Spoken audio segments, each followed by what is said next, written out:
Assalamualaikum warahmatullahi wabarakatuh. Hai, selamat datang kembali di channel Catatan Umi. Kali ini saya akan membicarakan tentang sikap orang tua yang perlu dilakukan setelah mengetahui anaknya didiagnosa ASD atau autis. 7 sikap orang tua yang harus dilakukan setelah tahu anaknya didiagnosa ASD atau Autism Spectrum Disorder. 1. Jangan menyangkal terlalu lama. Setiap orang tua pasti tidak ingin anaknya menderita autis. Penyangkalan pasti ada walaupun sedikit. Penyangkalan hanya akan membuang waktu dan memperburuk keadaan. Jadi, jangan lama-lama ya. 2. Tidak perlu sedih berkepanjangan. Bangkitlah. Sebagai manusia biasa, tentu ayah bunda, abi umi, papa mama merasa sedih ketika mengetahui bahwa anaknya didiagnosa ASD atau autis. Namun, tidak perlu berlama-lama larut dalam kesedihan. Segera bangkit. Anak kita menunggu sentuhan lembut kasih sayang kita untuk mengatasi keautisannya. Tarik nafas. Anda tidak sendirian. 3.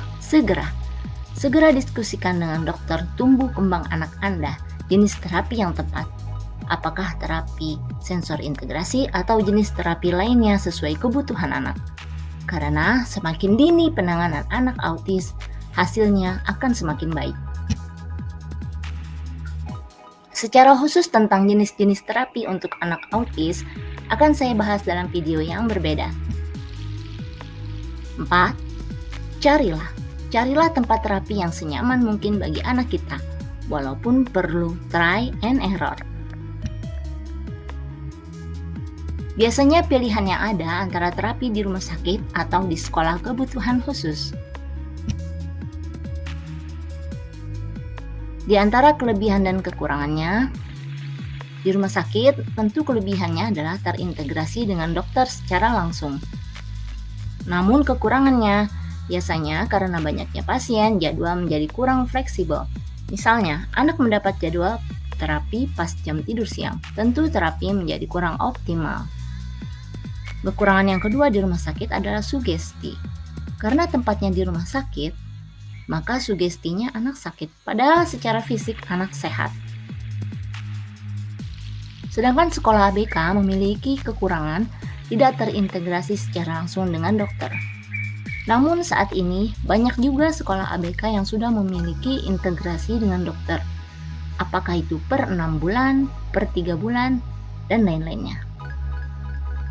Kelebihan sekolah ABK antara lain jadwalnya seperti jadwal sekolah, di mana biasanya jadwalnya pagi, dan ketika siang sudah selesai bisa istirahat di rumah. Kelebihan yang kedua adalah sugesti. Biasanya ini penting untuk orang tua. Sugesti ketika di sekolah ABK, sugestinya adalah anak sekolah.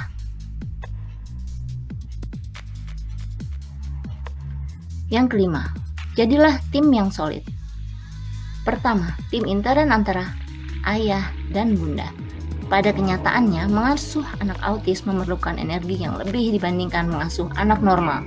Kalau orang tua tidak kompak, akan mudah timbul perselisihan dan saling menyalahkan. Hal tersebut akan menguras banyak energi dan merugikan diri sendiri. Yang kedua, tim orang tua dengan terapis. Walaupun anak kita telah ditangani oleh terapis yang andal dan dokter yang hebat, tetapi peran orang tualah yang paling berpengaruh dalam perkembangannya. Untuk itu, tanyalah atau mintalah saran pada terapis atau dokter tentang hal-hal yang bisa kita lakukan di rumah untuk menstimulus sang anak. Diskusikan dengan terapis tentang perkembangan anak kita. Dan terus perkaya diri kita dengan ilmu pengetahuan tentang autis. Yang keenam, sabar. Kata orang sabar itu ada batasnya. Tapi maaf ya, untuk menangani anak autis istilah tersebut tidak berlaku. Orang tua yang memiliki anak autis harus punya sabar yang tak terbatas. 7. Doa. Sebagai manusia yang beragama, kita percaya bahwa anak adalah titipan Tuhan yang Maha Kuasa.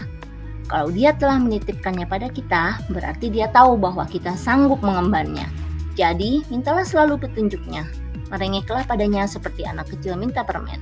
Menangislah dalam doa-doa penuh harap, supaya dimudahkan dalam menjalankan amanahnya ini. Nah, demikian catatan Umi kali ini. Mudah-mudahan bermanfaat dan dapat menginspirasi. Jangan lupa like, subscribe, komen, share video ini jika menurut kamu bermanfaat. Dan jangan lupa nyalakan loncengnya ya, supaya kamu mendapatkan update video terbaru dari catatan Umi. Wassalamualaikum warahmatullahi wabarakatuh.